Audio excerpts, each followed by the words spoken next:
ಎಲ್ಲರಿಗೂ ನಮಸ್ಕಾರ. ನೀವು ನೋಡ್ತಾ ಇದ್ದೀರಾ ಹರ್ಷ ಹಳ್ಳಿ ಲೈಫ್ ಕನ್ನಡ ಯೂಟ್ಯೂಬ್ ಚಾನಲ್. ನಾನಿವತ್ತು ಬೆಳಗ್ಗೆಯಿಂದನೇ ವ್ಲಾಗ್ನ ಸ್ಟಾರ್ಟ್ ಮಾಡಿದ್ದೀನಿ. ಯಾರೆಲ್ಲ ನನ್ನ ಚಾನಲ್ನ ಹೊಸ್ದಾಗಿ ನೋಡ್ತಾ ಇದ್ದೀರಾ ಸಬ್ಸ್ಕ್ರೈಬ್ ಮಾಡಿಕೊಂಡು ವಿಡಿಯೋನ ಕೊನೆವರೆಗೂ ನೋಡಿ.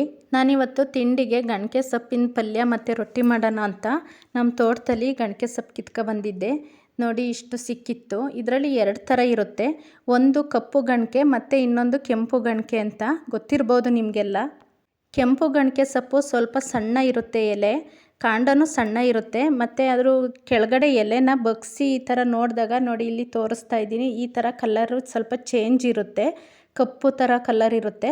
ಅದೇ ಕಪ್ಪು ಗಣಕೆ ಸೊಪ್ಪು ಇದೆಯಲ್ಲ ಅದು ಕಲರ್ ಈ ಥರ ಚೇಂಜ್ ಇರಲ್ಲ, ಮೇಲ್ಗಡೆ ಯಾವ ಥರ ಹಸ್ರುಗಿರುತ್ತೋ ಅದೇ ಥರನೇ ಉಲ್ಟಾ ಮಾಡಿದ್ರೂ ಹಸ್ರುಗೆ ಇರುತ್ತೆ, ಮತ್ತು ಅದರದ್ದು ಎಲೆ ಸ್ವಲ್ಪ ಅಗಲ ಇರುತ್ತೆ. ನೋಡಿ ಇದು ಕಪ್ಪು ಗಣಕೆ ಸೊಪ್ಪು.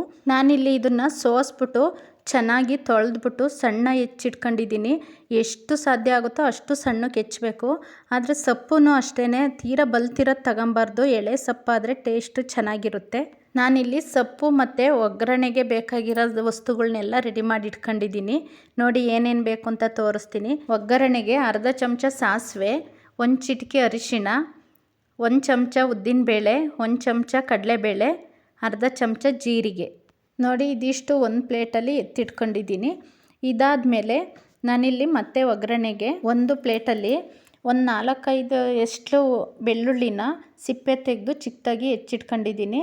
ಮತ್ತು ಕರ್ಬೇವಿನ ಸೊಪ್ಪನ್ನು ಅಷ್ಟೇ ಚಿಕ್ಕದಾಗಿ ಹೆಚ್ಚಿಟ್ಕೊಂಡಿದ್ದೀನಿ. ಒಂದು 4-5 ಹಸಿಮೆಣ್ಸಿನ್ಕಾಯಿ ಹೆಚ್ಚಿಟ್ಟಿರೋದು, ಒಂದು 4 ಈರುಳ್ಳಿ ಹೆಚ್ಚಿಟ್ಟಿರೋದು, ಮತ್ತು 2 ಟೊಮೊಟೊ, ಕೊತ್ತಂಬರಿ ಸೊಪ್ಪು, ಮತ್ತು 1 ಬಟ್ಲು ಹಸಿ ಕಾಯಿ ತುರಿ. ಇದಿಷ್ಟು ಒಗ್ಗರಣೆಗೆ ರೆಡಿ ಮಾಡಿ ಇಟ್ಕೊಂಡಿದ್ದೀನಿ. ನಾನಿಲ್ಲಿ ಉಪ್ಪು ತೋರಿಸಿರಲಿಲ್ಲ, ಅದಕ್ಕೆ ಲಾಸ್ಟಿಗೆ ತೋರಿಸ್ತಾ ಇದ್ದೀನಿ. ರುಚಿಗೆ ತಕ್ಕಷ್ಟು ಉಪ್ಪು ತಗೋಬೇಕು. ನೋಡಿ ಎಲ್ಲ ರೆಡಿ ಆದಮೇಲೆ ಸ್ಟವ್ ಮೇಲೆ ಬಾಣಲಿ ಇಟ್ಟು ಬಾಣಲಿಗೆ 2 ಚಮಚ ಎಣ್ಣೆ ಹಾಕಿದ್ದೀನಿ. ಆಮೇಲೆ ಸಾಸಿವೆ ಹಾಕಿ ಸಾಸಿವೆ ಚಿಟಪಟ ಅಂತ ಸಿಡಿದ ಮೇಲೆ ಕಡಲೆಬೇಳೆ, ಉದ್ದಿನಬೇಳೆ ಮತ್ತು ಜೀರಿಗೆ ಎಲ್ಲ ಹಾಕಬೇಕು. ಇದಕ್ಕೆ ಹಾಕಿದ್ಮೇಲೆ ಒಂದು 2 ಸೆಕೆಂಡು ಹಂಗೆ ಬಿಡಬೇಕು, ಏಕೆಂದರೆ ಇದು ಸ್ವಲ್ಪ ಕಲರ್ ಚೇಂಜ್ ಆಗುತ್ತೆ. ಸೌಟಲ್ಲಿ ಸ್ವಲ್ಪ ಕೈ ಆಡಬೇಕು, ಇಲ್ಲ ಅಂದರೆ ಒತ್ತುತ್ತೆ ಅದು.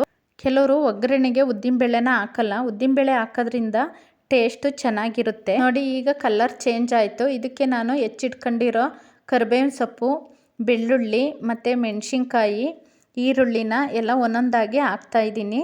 ಕರಿಬೇವಿನ ಸೊಪ್ಪನ್ನ ಹೆಚ್ಚಿ ಹಾಕೋದ್ರಿಂದ ತಿನ್ನಬೇಕಾದ್ರೆ ಯಾರು ಸೈಡಿಗೆ ಎತ್ತಿಡಲ್ಲ ಅಂತ ನಾನು ಹೆಚ್ಚಿಬಿಟ್ಟು ಹಾಕ್ತೀನಿ.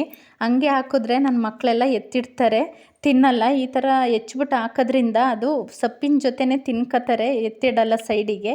ಮೆಣಸಿನ್ಕಾಯಿ, ಈರುಳ್ಳಿ ಎಲ್ಲ ಸ್ವಲ್ಪ ಬಾಡಿಸ್ಕೋಬೇಕು. ಇದು ಬಾಡಿದ ಮೇಲೆ ಇದಕ್ಕೆ ಹೆಚ್ಚಿಟ್ಕೊಂಡಿರ್ತೀವಲ್ಲ ಟೊಮೊಟೊನ ಹಾಕಬೇಕು.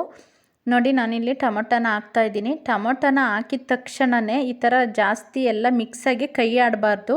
ಅದನ್ನು ಮಧ್ಯೆ ಹಾಕಿ ಸ್ವಲ್ಪ ಕಲ್ಲುಪ್ಪು ಹಾಕೋದ್ರಿಂದ ಟೊಮೊಟೊ ಚೆನ್ನಾಗಿ ಎಲ್ಲ ಬೇಯುತ್ತೆ. ಇಲ್ಲ ಅಂದರೆ ಟೊಮೊಟೊ ಅಷ್ಟಾಗಿ ಬೇಯಲ್ಲ ಅದು. ನೋಡಿ ಕಲ್ಲುಪ್ಪು ಹಾಕಿ 2 ಸೆಕೆಂಡ್ ಆದಮೇಲೆ ಸೌಟಿಂದ ಈ ಥರ ಮಾಡೋದ್ರಿಂದ ಇನ್ನೂ ಚೆನ್ನಾಗಿ ಬೇಯುತ್ತೆ. ಈ ಥರ ಮಾಡಿ ಆದಮೇಲೆ ನಾನಿಲ್ಲಿ ಕೊತ್ತಂಬರಿ ಸೊಪ್ಪನ್ನ ಹಾಕ್ತಾಯಿದ್ದೀನಿ. ಕೊತ್ತಂಬರಿ ಸೊಪ್ಪು ಲಾಸ್ಟಿಗೆ ಹಾಕೋದ್ರಿಂದ ಫ್ಲೇವರು ಚೆನ್ನಾಗಿರುತ್ತೆ. ಕೊತ್ತಂಬರಿ ಸೊಪ್ಪು ಹಾಕಿದ್ಮೇಲೆ ನಾನಿಲ್ಲಿ ಹೆಚ್ಚಿಟ್ಕೊಂಡಿರ್ತೀವಲ್ಲ ಆ ಗಣಕೆ ಸೊಪ್ಪನ್ನ ಇದರೊಳಗೆ ಹಾಕ್ತಾಯಿದ್ದೀನಿ. ಹಾಕುವಾಗ ನೋಡಿ ಎಷ್ಟೊಂದಿರುತ್ತೆ, ಈ ಬಾಣಲಿ ಫುಲ್ ಆಗಿರುತ್ತೆ. ಮತ್ತು ಇದು ಬೆಂದ ಮೇಲೆ ಸ್ವಲ್ಪ ಕಮ್ಮಿ ಆಗುತ್ತೆ, ಎಷ್ಟು ಹಾಕಿರ್ತೀವಿ ಅಷ್ಟೇ ಇರಲ್ಲ, ಸೊಪ್ಪು ಬೆಂದ ಮೇಲೆ ಕಮ್ಮಿ ಆಗುತ್ತೆ. ನಾನಿಲ್ಲಿ ಇಷ್ಟೇ ನೀರು ಹಾಕ್ತಿರೋದು, ನೀರು ಜಾಸ್ತಿ ಹಾಕೋ ಅವಶ್ಯಕತೆ ಇರಲ್ಲ, ಯಾಕೆಂದರೆ ಟೊಮೊಟೊ ಹಾಕಿರ್ತೀವಲ್ಲ ಟೊಮೊಟೊನೇ ರಸ ಬಿಟ್ಕೊಂಡು ಅದ್ರ ರಸದಿಂದನೇ ಸೊಪ್ಪು ಬೇಯುತ್ತೆ. ನಾನಿಲ್ಲಿ ಅರ್ಧ ಚಮಚ ಸಾಂಬಾರು ಪುಡಿ, ಚಿಟಿಕೆ ಅರಿಶಿನ ಹಾಕ್ತಾಯಿದ್ದೀನಿ. ಸೊಪ್ಪಿನ ಪಲ್ಯ ಮಾಡೋಕ್ಕೆ ಜಾಸ್ತಿ ಹೊತ್ತೇನು ಟೈಮ್ ಬೇಕಾಗಲ್ಲ, ಒಂದು 10-15 ನಿಮಿಷದೊಳಗಡೆ ಮಾಡ್ಬೋದು. ಆದರೆ ಎಲ್ಲ ಹೆಚ್ಚಿಟ್ಕೊಂಡು ರೆಡಿ ಮಾಡಿ ಇಟ್ಕೊಂಡಿರ್ಬೇಕಷ್ಟೇ, ಬೇಗ ಬೇಯುತ್ತೆ. ನೋಡಿ ಬೆಂದಾದಮೇಲೆ ನಾನೆಲ್ಲ ಹಾಕಿದ್ದಾದಮೇಲೆ ಲಾಸ್ಟಿಗೆ ಕಾಯಿ ತುರಿನ ಹಾಕ್ತಾಯಿದ್ದೀನಿ.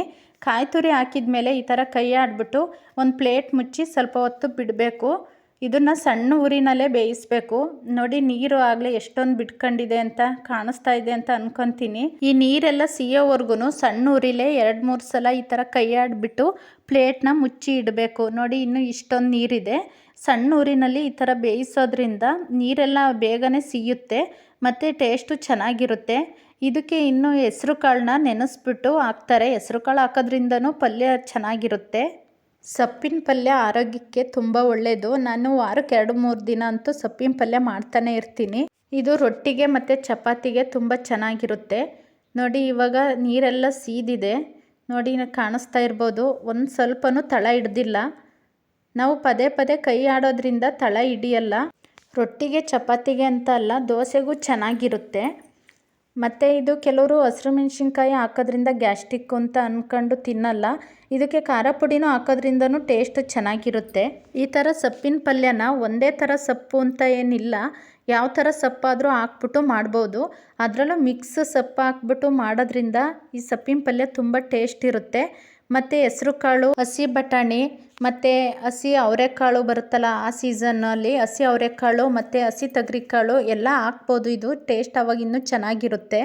ನೋಡಿ ಸಖತ್ ಟೇಸ್ಟಿಯಾದ ಗಣಕೆ ಸೊಪ್ಪಿನ ಪಲ್ಯ ರೆಡಿ ಆಯಿತು. ಈ ಪಲ್ಯಕ್ಕೆ ನಾನಿವತ್ತು ರೊಟ್ಟಿ ಮಾಡಿದ್ದೀನಿ. ಟೇಸ್ಟ್ ಮಾತ್ರ ತುಂಬ ಚೆನ್ನಾಗಿತ್ತು. ಇದಾಗಿತ್ತು ಇವತ್ತಿನ ನನ್ನ ವಿಡಿಯೋ. ಎಲ್ಲರಿಗೂ ಧನ್ಯವಾದಗಳು.